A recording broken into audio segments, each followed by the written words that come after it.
Welcome to another episode of High Proof Ashes. I'm one of your co-hosts, Jason JB Smoke, and over to my right, of course. I know what it is, man. No cool nickname, Duran, back in the building. Well, actually, we outside. Yeah, man, outside. That's some young people shit that they say. We outside. Like it's special. Yeah, we outside, dog. Like it's special. Yeah, right. Because we grew up outside. So right. Ain't nothing surprising for us, but they be like, they outside. So yeah, whatever, man. On the deck, OCL. Mm-hmm. Yeah, hanging out at OCL again, of the upper deck. Yeah. It's been a little bit. Yeah, it's warmed up enough to be out here. It's almost a little too warm. It's getting there. But we've got something local, somewhat local, for our cigars for today. Yep. And then Duran's going to talk about our spirit for the day. So here we have the ATL Cigar Company Wise Blood. I don't know anything about this brand or this cigar. Duran picked this. So what do you know anything about it? No, not really. Have you? I've never even smoked it. I've never even had this brand. Period. Okay, because so met this brand at PCA. Yep. Went to one of their after parties. I fell in love with the brand immediately. Started smoking it while I was there, and was like, oh man, this is good. So all of them are named after like historical events, pretty much. So okay. I can't remember what the Wise Blood is, but it has something to do with a historical event, if I'm not mistaken. But ATL Cigar Company, actually, they just did a cut and light up here. I wasn't able to make it, but I enjoy them quite a bit. So we'll see how you feel about it. But no, I don't know a whole lot about like wrapper, filler, binder, none of that stuff. I mean, it says right here that it's Luciano cigars, so they must have made it. Probably. Which I really like Luciano. Yeah. So yeah. That kind of gets me excited. So we'll see. So I'm fixing to pull a rookie podcaster move. Okay. I can't remember if I hit the record button. Oh shit! Thought you told me it was recorded. I know. We mic checked and then. Well, yeah, we mic checked, but then, so I gotta go check. So check it and we start over. It's recording. It's recording. All right. No, man. Do it again. We just keep it. We just keep it going. All right. Well, rookie. Yeah. Like. We tell people like we're uncut, unscripted. That was certainly it's definitely unscripted. Yeah, for sure. Like it's not much editing either. No.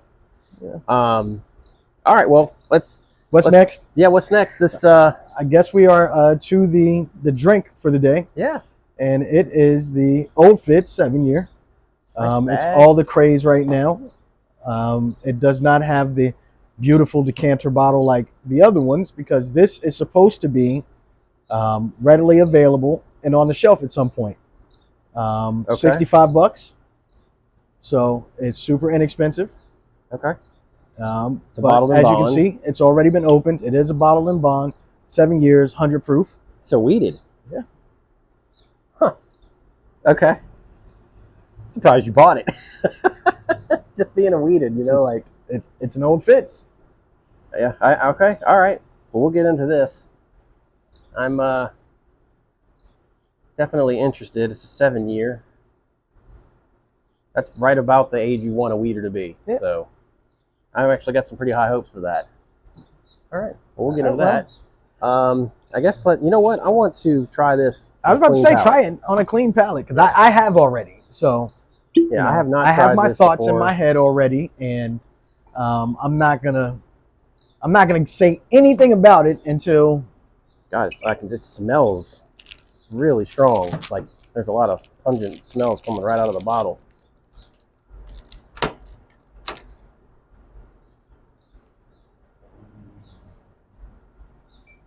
Kind of, it's ethanol-y for 100 proof.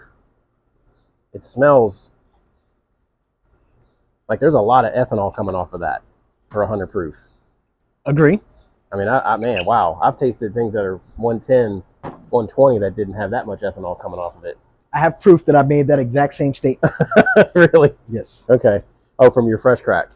It's not in my fresh crack video, but I cracked it here at the lounge. Oh, okay. And me and several people tasted it, And I made that exact statement. Yeah, so this, we'll probably have to let it sit. But let me get that sip.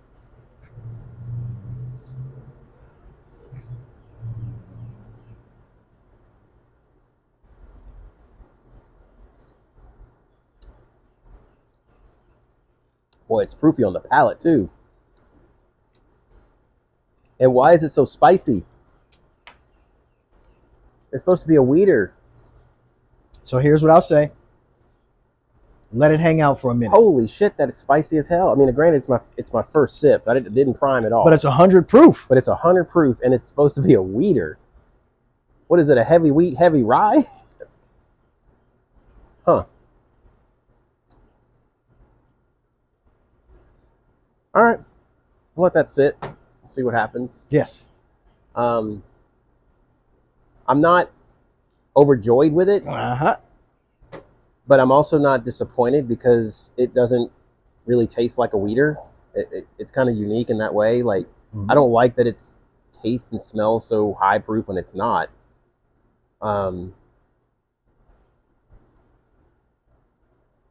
But you don't have to give a full description right now. We got plenty of time. No, I'm not. I'm just, I don't love it, but I don't hate it at this point. Right there with you. Yeah. Right there with you. Just right in the middle. Right now, right at this moment, I'm just right in the middle. But let's let it sit. So I think that they are just barely in frame, sitting on the floor. Duran and I have, you and I have been doing some really, really hard work.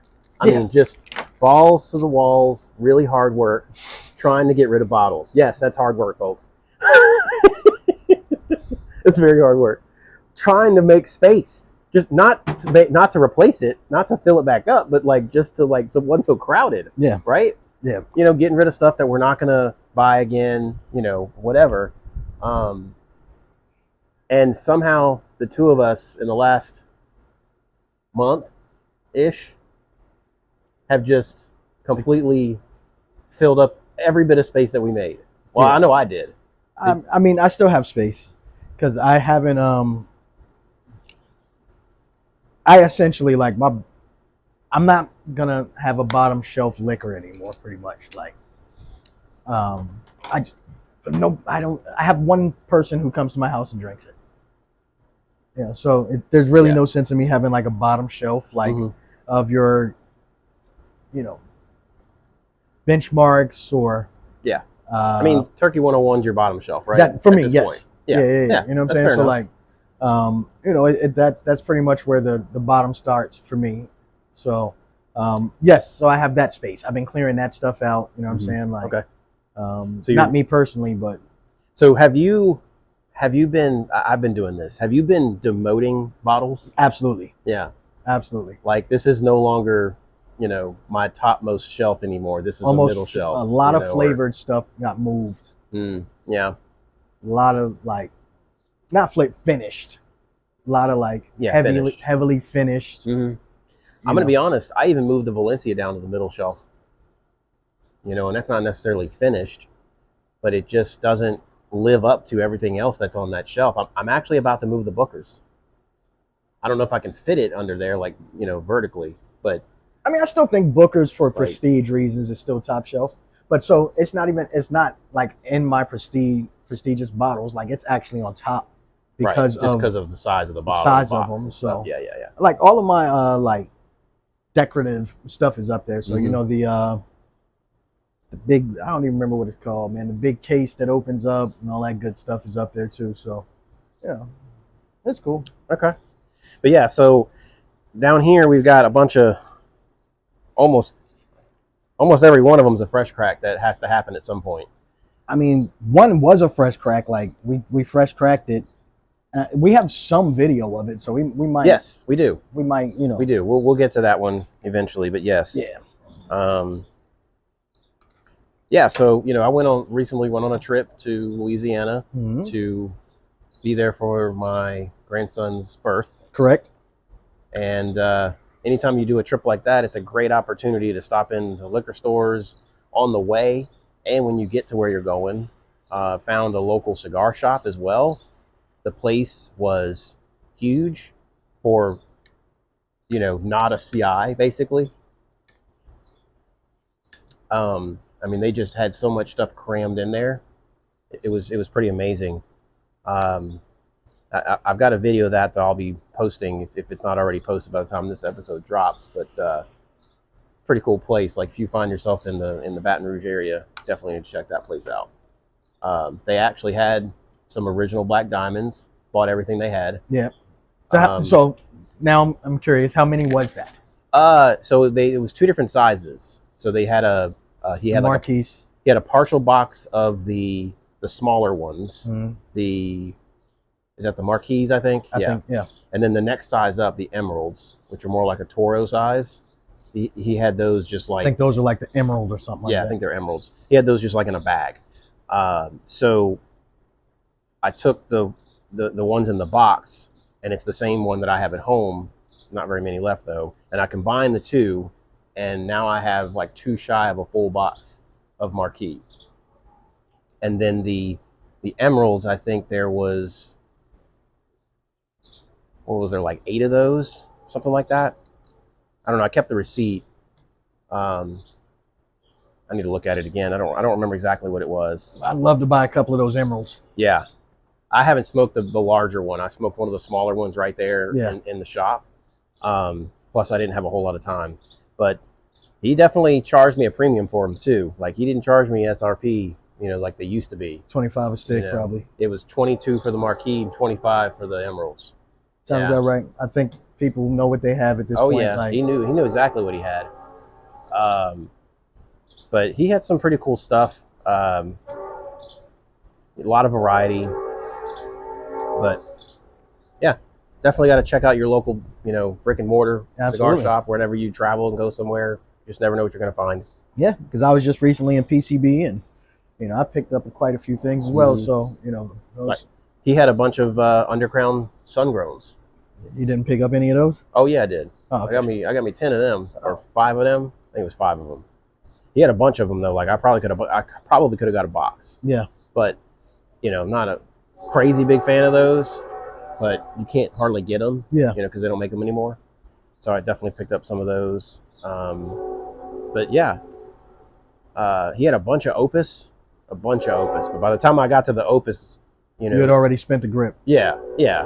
I mean, so I was just like, you know what? I'm not a huge fan of Opus. Like, I like Opus, but I'd rather buy this other stuff. And if I buy a bunch of Opuses, you know, it's just the price is, you know. Yeah. It's just going to balloon out of control. Yeah, no, I get it. So I did buy 2. He had AAAs. Okay. Which is it's like a torpedo Panatella size. I think, you know, probably the best way to describe it. Torpedo end, but it's a Panatella, so it's bigger than a Lancero, but, yeah, you know, not quite a Robusto type size or a Toro. You know, so I'm going to save those for some occasion. Who knows? Sounds good. But I found out that Alabama is a state-controlled, or they're not completely state-controlled. They're mostly state-controlled. Okay. So they have state-controlled stores. Okay. That you can go in and they have uniform pricing. So essentially SRP. All the time, yeah. All the time. No allocations, no points. Just so when it shows up, they got to put it on the shelf. Come in and get lucky. They actually do put out a list of what's going where and when. You just, you know, got to be first, basically. Oh, okay. You know what I'm saying? So, you know, unfortunately, they don't have like a map thing. They don't have like an app. They just literally put out a PDF of store addresses and what they got. So they don't even give it, because the store names are all the same. It's just ABC or whatever, right? So there's no need for store names. But, you know, they're in there by number address order. So like literally like the hundreds are first, the 200s are second, the 300s are third. Like the literal street address. So not the actual. So the address doesn't matter. It's just the street numbers is what. That's how they've ordered them. Okay. So there's no rhyme or reason. You have to literally walk through the whole thing and know what's near, like what town is where. Yeah. You know, because like when you go to Birmingham has like 10 suburb towns, right? There's like Bessemer, there's Rainbow City, there's like all these other places that's their real address. Right. They don't say Birmingham, so. So if you don't know your way around, you're pretty much Which screwed. I didn't, right? Because I'm just traveling through. So I literally had to like look up every single city to see. And I only looked up the ones that had like a large piece of the list. Yeah. Because some of them, are smaller, right? They literally list each bottle that they get, right? And then the quantity. And then some of them were like this much. So it's like, okay, those are the stores I want to visit because they have high volume. Yeah. I didn't end up going to all the ones I wrote down, but I went to quite a few of them. And then I visited a few places in Louisiana and found a lot of local stuff that's made right there in Louisiana. I got rums, I got tequilas, I got bourbons, all kinds of stuff. Yeah. And so we'll have to try those. That's together. pretty cool. So anyway, I need Sounds to light like the a fun cigar. trip. It was a very fun trip. No problems with the birth or anything like that. So that was good. All right. Well, let's see what you're. I want to do it one more time before I light. So now The ethanol is dissipating. the ethanol is gone, basically. Not gone, but mostly gone. It's still there, but way less than it was before. And I'm smelling the weeder part of it more now than I was before.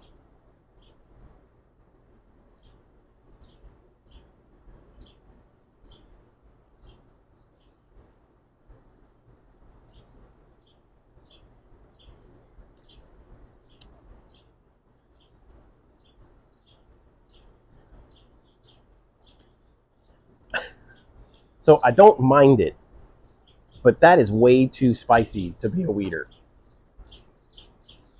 I don't mind the spice because, there are certain ryes that I like. I don't mind the spice, but that is just, it fools you into thinking like this is going to taste like a weeder. Yeah, I feel like it's like 49% wheat, 49% rye. Well, so so it actually says it's a wheated bourbon. I know. So, right, so that just means a high rye wheat content. Well, no, it just means high wheat bourbon, right? I So mean, it's still excuse me, wheat, yes. 51% corn. But that's what I'm saying. Like, it's probably 20% wheat and the other 30% rye. Nice. And whatever rye they used is just overpowering. Overpowering it. It's so overpowering.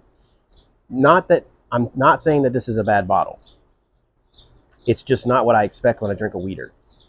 When I drink a wheated bourbon. So that's where I'm going to leave that at the moment. Let me light the cigar. Hopefully the wind doesn't get me. So this thing, like medium, what are we looking at? Medium to full? It's medium. It's not too heavy to be a first cigar, not too light to, not intrigue the palate.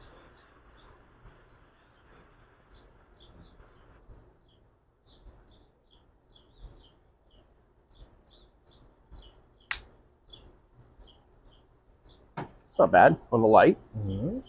Not bad. Kind of bit of like coffee almost. It's got this kind of coffee bitter note to it a little bit. Kind of chocolatey. There is a little chocolate, yeah. That was where my first went, and then I'm like, no, wait, maybe not chocolate. It's more like Cocoa. more like, yeah, maybe cocoa and then coffee, like coffee grounds. It's interesting. Like, almost like chicory. You've said that before, and I don't have a clue what that is, so, Chicory. Chicory.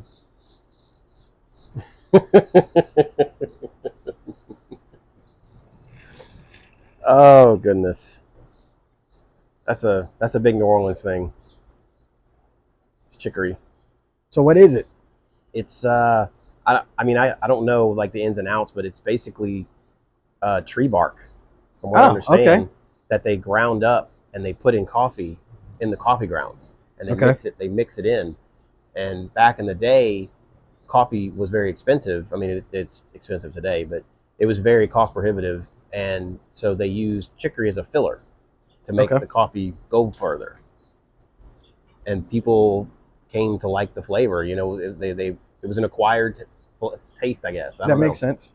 And it got to the point where people they actually wanted it. They didn't want regular coffee. They wanted coffee and chicory.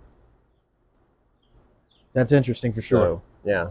I don't know how widespread it is, but growing up in New Orleans, it was very prevalent.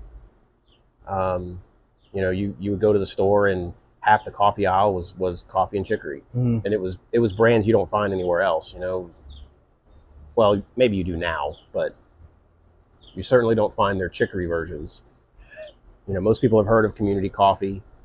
Um, you go down there, and pretty much everything Community has down there is just it's all chicory, or at least it was 20 years ago when I was there. I got you. Who knows what it is now today? Right. You know, I mean, when I lived there, there were no coffee shops and baristas and all that. Like Didn't exist. not really. This new stuff. Like, Yeah, like you know. not really. That's the same way I grew up. Like a cup of coffee was like, you know. You went to the gas station. Yeah, like or like in New York, you know what I'm saying? You went to like a little, literally like a little coffee hut on the side of the street. You know what I'm saying? Like like what you see as a food truck now used to be a coffee stand with like, you know, bagels and like breakfast sandwiches. You know what I'm saying? So yeah. Yeah, it kind of reminds me of that. That's a little nostalgic for me, I think. Getting that flavor. Okay. But I have no idea how long we've been recording. Like, we're about 15, 20 minutes in, something like that. All right. So I'm a little further along in my cigar journey here than you are. Yeah, that's okay. I really wanted to give that thing, you know, A fair shot. shake. Yeah. I'm glad you did. Glad you did.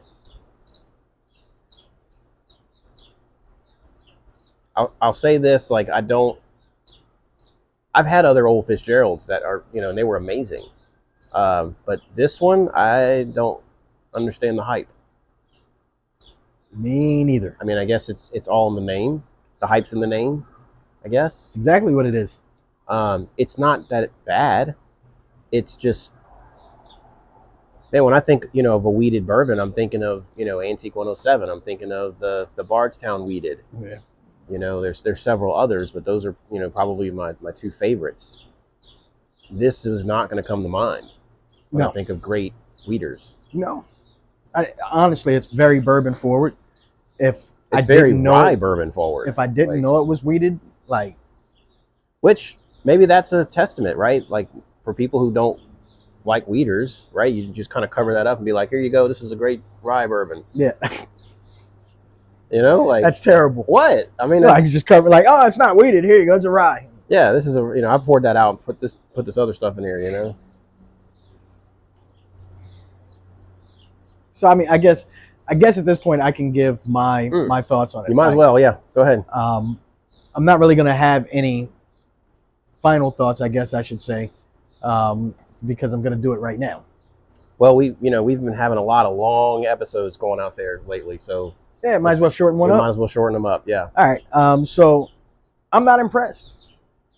I'm just gonna keep it all the way a buck. Like, yeah, I was hoping for more out of it because I really, really, really wanted something, you know, from them that I could add to the shelf and was going to be phenomenal without paying a crazy price point. I mean, it's a beautiful bottle. The labeling is beautiful, but it's not as beautiful as their other bottles. No, that's true. You know, so truth be told, like at $65, I don't know it's the best thing in that price point. Like unfortunately, I think there are other bottles out there that I would much rather have for $65 than that one. And that's unfortunate. Yeah. Yeah, it is. So, you know. But realistically, like if we're talking about something that's weeded, I'd rather just have the Bardstown. $45 on the shelf. Readily available. Which out. Again, this is supposed to get there, right? Yeah. But so here's the problem. Is this the youngest product they put out, or what? I believe so. Okay, so a lot of their stuff's older. Okay. So what? They're just tired of sitting on their product, and they're going to start bottling it sooner so they can bottle more. And I couldn't tell you. I think a lot of these companies now are just putting out more and more SKUs, just trying to get stuff to the market to make money, right? Like, that's what I'm saying. They don't want to sit on their product for another 5 years and come out with a 12-year that, you know, they get half as many bottles. I mean, well, you know, there's an 8-year, 9-year, 10-year, like, oh, okay, all the way up the line for them. So okay. I don't know much about Old Fitzgerald. I mean, I know it's a pretty good brand. Um, but anyway, I interrupted you. No, you're good. Tell us about the cigar. The cigars, like I said, it's quickly becoming one of my favorite cigars to smoke as like a boutique brand, right? Like I think that's the cool part for me is it's a boutique brand. So that means more to me because I feel like they put a little bit more time into the cigars that they're putting out. When we They got to work harder. When we spoke to the guys at ATL, they knew everything from pillar to post about their cigar. That's awesome. So that's always a great sign for me of something that's going to be good and that's going to get better and better. So look forward to seeing what these guys are going to do. I think it's a great cigar to start the evening with. I don't even know where that came from. Like, that's crazy. That's how much they get ingrained, man. Like, you ain't had a cigarette in how many? Shit. 20 years? More? No, it's not been that long, but like 2018? Okay. 19, right. Something like that. I got you. Okay. All right. That's what I got. Well, I'll start with the cigar. I mean, so far it's pretty good. I didn't know what to expect, so I just kind of came in just not really expecting anything. Really just trying to keep an open mind, not thinking like this is going to be great or it's it's not going to be terrible. Yeah, like Now, yeah, I know. I said earlier, oh, it's Luciano, and I like Luciano. But the whoever the people are that are this brand, they still had to pick the blend and test it and all that kind of stuff. So yeah, Luciano might make it, and I'll look that up just to be sure. But at the end of the day, this is these guys' cigar, So I agree with you. I think it's sort of in the medium. I mean, I'd even say it's just like medium. I don't know. It's straight up medium cigar. It's straight up medium. It's not overly strong. It's not. It's also not overly flavorful, which makes it a great cigar for starters. Mm-hmm. So this is if you're looking to support local or support boutique small business, because I'm sure they are. This is a good one, and I mean, the shop OCL, they had 2 or 3 other ones. Yeah. So if you don't like this one, you can always try one of those other ones. Mm-hmm. The one with the purple band looked interesting. Yep. It was nice and dark and oily. Have you tried that one yet? I have. How's that one compared? I enjoyed to this it. one? Like I don't dislike anything I've tried from them. See, and that says something. You know what I'm saying? So as far as the pour goes, I mean they just shouldn't bother putting weeded on there. That's like my biggest critique. Like if you just said that it was a Kentucky straight bourbon and just call it that. Because there's plenty of, and I don't know the mash bill, but there's plenty of brands out there that have a 20% wheat mash bill, and they don't call themselves a weeded bourbon. They just say it's bourbon, or whatever, right? I wonder if the mash bill is out there for this. I'm sure it is.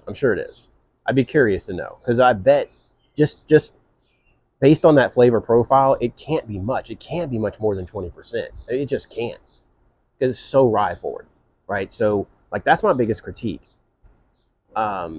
Because it doesn't taste bad. It's just misleading to say that it's a weeded bourbon, because it doesn't taste like a weeded bourbon. Not like any weeded bourbon I've ever had. So I definitely enjoy the brand, but it's a little lackluster. Even saying that it's not a weeder, it's still kind of lackluster. Yeah. And I don't know if I don't think that's the age. Like 7 years, that should be pretty good. It should stand out. It could be the proof. I don't know, like 100 proof, bottled in bond. This is, dude. You want so I'm going to say 2 things, and then you can respond. The juice is very little different from E.H. Taylor small batch. Number 1. Okay. Number 2, I'm holding this, and it feels like this is a bottle of Blanton's. That's something you paid a lot of money for. The bottle looks great. The name is prestige, all that stuff, but the juice inside is just average. So Okay, so my turn to respond. Yeah. It's better than Blanton's. Okay. It's better than Blanton's. It's less expensive than Blanton's. This is true. I'm still not wowed at the $65 price point, but I'm not mad at it because of the prestige of the brand, right? Like, I'm not mad at the $65 price point, and everything is going up. Right. So I don't think it's out of whack for where you see the bourbon market heading, right? And you are paying for the name. You're absolutely paying for the name. You know, so and I always say, like, you got to put price into it, and I haven't even gotten into like price, like 65. as far as, you know, do I think it's worth it and all that. I'm just price aside. Again, it's an average bottle. So the problem for me is if you want to lean on it being an Old Fitzgerald 7-year, it's underwhelming. It's underwhelming. Yes. If I just compare it to other things on the market at $65, it's not a bad pour. The problem being, it doesn't stand up to the hype of what Old Fitzgerald puts out. No. So the mash bill is 68 corn, 20% wheat, 12% malted barley. No rye. No rye. How? Man, so that's something to do with the wood or something. No rye. That's incredible. But 20% wheat. That's what I guess. 20% wheat. Yeah. Yeah. So 68 incredibly corn, spicy. 20% wheat, 12% malted barley. I mean, hell, hats off for that kind of flavor profile with that kind of mash bill. I got to hand it to them. Got to hand it to them with that. But it is still just... It's underwhelming for sure. Yeah. Change my mind. Hit me in the comments. Hit us in the comments because we're both saying the same thing. Yeah. You know, but I will say it's better than Blanton's. Well, regular Blanton's. Right. Before y'all come for me, it's better than regular Blanton's. It's also less expensive, and it will probably be more readily available on the shelf than Blanton's at some point. I don't know. This is going to be like the Willet purple tops, right? People are going to get them because of the name and that they're sitting on the shelf. People are going to buy them up, and then all of a sudden they're going to be everywhere because nobody's buying them. Yeah. That's what I feel like is going to happen. The only reason I'm confident about it is because I got mine at retail. Yeah. But I feel like that's what's going to happen, you know? If I had to pay secondary, which I've already seen this bottle for $200 plus. And it won't be like that for long. No, because people are going to start to taste it and realize that it's not that good. It's just average. Just average, yeah. It's not worth paying $200 for. Absolutely not. You know? Absolutely not. This is an SRP bottle for sure. It's not one I would probably buy, even at SRP, just because... I won't replace it. Yeah, yeah. I won't replace it. Okay. Unfortunately, I was hoping that it was going to be great. But, you know, I'm going to have to jump up to some of those VVS's, you know. You might have to go up a little bit. Yeah, I try to avoid secondary markets, so. But, you know, might have to do it. So we'll see. This dude said VBS like it's 2000. Huh? You said BBS? VBS. Oh, I thought you said BBS. No. Like rims? Like rims? Nah, we're not talking rims. No, that's not even where my head went. Bulletin board services, BBSs. That's what I thought you said. You want to hit up the BBSs? I'm like, really? All right. Dog. Like, that's crazy. Like, I ain't even that old. Like you old enough to know what a BBS is. Clearly, I'm not, because that's not where I went first. Like, I'm 41. Like, come on, man. That's crazy. I didn't even know that was a thing. Bulletin board. What was it? Services? Yeah, it was before Yahoo, before search engines. It was an online search thing, basically. It was a Yahoo. How old are you again? 45. You only 4 years older than me. I know. Like, that's crazy. Yeah, I know. You should know what those are. Nah. They were all the rage back in the late 90s. Probably earlier than that, but that's when I remember them. Those were back in the dial-up days. Okay, if you say so, brother. Like, before AOL, you know. Like, AOL was my first experience with the internet. You know what I'm saying? Okay. Like, you know, chatting, all that type of stuff. That was my first. So that's where I started. Well, we're there. Well, I was gonna say we're going on a tangent here, and we need to wrap things up. Oh, okay. All right, well, you know. Well, you gave your final thoughts on the cigar? Yeah. I gave my final thoughts, so I guess we're there. Yeah, we're there. All right, man. Y'all know what it is. Another episode of High Proof Ashes. please make sure that you like, comment, subscribe, and hit that little bell so that you get notifications when we drop new content, man. We're doing this for y'all, trying to save y'all a few bucks. Yeah. And hey, listen, if you haven't watched our 100th episode, make sure you go back and watch that. That was a lot of fun to do, record, edit. Yeah. You know, that thing took the longest on any episode that we've done so far. Man, if you haven't watched our old episodes in general, just go back and watch like the difference, like, you know, from where we started, where we are now. Yeah. Give us some content or comments. Tell us what you think. Yeah, man. Absolutely. I'm Duran, no cool nickname. My partner, Jason JB Smoke. We'll see you guys on the next one.